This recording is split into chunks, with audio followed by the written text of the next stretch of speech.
오늘은 3월 13일입니다. 245년 전 오늘 영국의 천문학자 한 명이 망원경을 들여다보다가 이상한 걸 발견했어요. 별인데 별처럼 움직이지 않았어요. 그렇게 발견된 게 천왕성이에요. 인류가 수천 년 동안 알고 있던 태양계 행성은 딱 5개였어요. 그날 처음으로 그 경계가 넓어졌어요. 그런데 천왕성이라는 행성 알면 알수록 이상해요. 옆으로 누워서 자전하고 내부에서 다이아몬드가 비처럼 쏟아진다는 가설이 있고 영어 발음 때문에 농담 행성 취급을 받아요. 오늘은 그 이상하고 매력적인 행성 이야기를 해볼게요.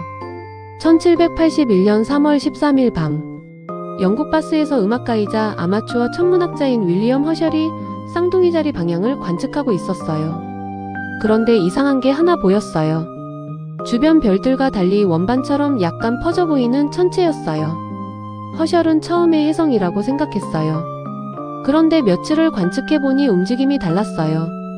혜성처럼 늘어지는 꼬리도 없고 이동 속도도 혜성과 달랐어요. 계산해보니 태양을 중심으로 원에 가까운 궤도를 돌고 있었어요. 행성이었어요. 이게 얼마나 대단한 발견이냐면 인류가 수천 년 동안 맨눈으로 하늘을 보면서 알고 있던 행성이 수성, 금성, 화성, 목성, 토성 5개였어요. 기원전부터 알려진 것들이에요. 그런데 망원경 덕분에 처음으로 새로운 행성을 발견한 거예요. 태양계가 하루아침에 넓어졌어요. 발견자 허셜은 이 행성 이름을 뭐라고 붙이고 싶었을까요? 조지 왕의 별. 당시 영국왕 조지 3세를 기념하고 싶었던 거예요. 사실 왕한테 잘 보이고 싶은 마음도 있었을 거예요. 실제로 이 이름 덕분에 허셜은 왕실 천문학자 자리를 얻었어요. 그런데 영국 밖에서 이 이름을 쓰고 싶었던 나라는 없었어요. 왜 우리가 영국왕 이름으로 행성을 불러야 하냐는 거죠. 결국 독일 천문학자 요한 보데가 대안을 제안해요. 우라노스. 그리스 신화에서 하늘의 신이자 토성의 아버지인 신이에요. 수성은 헤르메스, 금성은 아프로디테, 화성은 아레스, 목성은 제우스, 토성은 크로노스, 이렇게 그리스 로마 신화 이름 체계가 있으니 이 흐름을 따라가자는 제안이었어요. 우라노스. 한자로 옮기면 천왕성이에요. 천왕성이 다른 행성들과 가장 다른 점이 뭔지 아세요? 옆으로 누워 있어요. 지구의 자전축 기울기는 약 23도예요. 이 덕분에 계절이 생기죠. 천왕성은요, 약 98도예요. 완전히 옆으로 쓰러진 것처럼 자전해요. 이 때문에 생기는 현상이 극단적이에요. 천왕성의 극지방은 42년 동안 계속 낮이에요. 그리고 반대편 극은 42년 동안 계속 밤이에요. 천왕성의 공전 주기가 84년이거든요. 태양을 한 바퀴 도는데 84년이 걸려요. 왜 이렇게 됐을까요? 가장 유력한 가설은 거대 충돌이에요. 태양계 초기의 지구 크기와 비슷한 거대한 천체가 천왕성에 충돌하면서 자전축이 거의 90도로 뒤집혔다는 거예요. 수치 시뮬레이션 결과도 이 가설을 지지해요. 다만 직접적인 증거는 없어서 확정된 사실은 아니고 현재 가장 유력한 가설이에요. 천왕성 내부에서 다이아몬드 비가 내린다는 말 들어보셨어요? 이것도 가설이에요. 하지만 꽤 설득력 있는 가설이에요. 천왕성 내부는 어마어마한 압력과 온도가 만들어지는 곳이에요. 천왕성 대기에는 메탄이 풍부한데 깊은 내부로 들어갈수록 압력이 높아지면서 메탄 속 탄소 원자들이 분리돼요.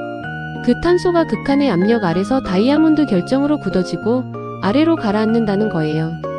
실험실에서 고압 환경을 만들어 보니 실제로 작은 다이아몬드가 만들어졌어요. 그래서 이 가설은 이론적으로 가능하다는 게 확인됐어요. 다만 천왕성 내부에서 실제로 이런 일이 일어나는지는 직접 확인할 방법이 없어요. 갈 수가 없거든요.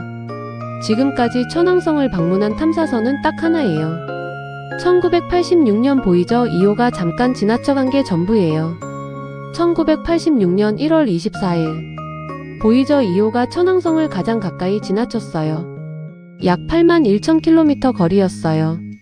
이 짧은 근접 통과에서 보이저 2호는 7,000장 이상의 사진을 찍고 이전에 몰랐던 위성 10개와 고리 2개를 새로 발견했어요. 그게 전부예요. 그게 인류가 직접 천왕성을 관측한 유일한 경험이에요. 그러니까 우리가 천왕성에 대해 알고 있는 대부분의 정보가 40년 전 며칠간에 스쳐 지나가면서 나온 거예요.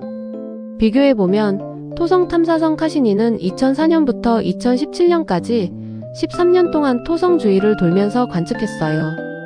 목성 탐사선 갈릴레오는 8년 동안 목성을 돌았어요. 천왕성은 지나치기만 했어요. 그런데 대중문화에서 천왕성은 어떤 이미지냐면 발음 농담 행성이에요. 영어로 우라노스. 발음에 따라 유어 에이너스처럼 들릴 수 있어서 영어권에서 오랫동안 개그 소재였어요. 스타트랙 영화에서 이걸 직접 대사로 써먹었고 애니메이션 퓨처라마에서는 아예 미래의 사람들이 이 행성 이름을 다른 걸로 바꿔버렸다는 설정을 썼어요. 2001 스페이스 오디세이 초기 시나리오에서는 우주선 목적지가 원래 천왕성이었는데 제작 과정에서 토성으로 바꿨어요. 당시 특수효과로 토성의 고리를 표현하는 게 더 시각적으로 인상적이라는 이유였어요.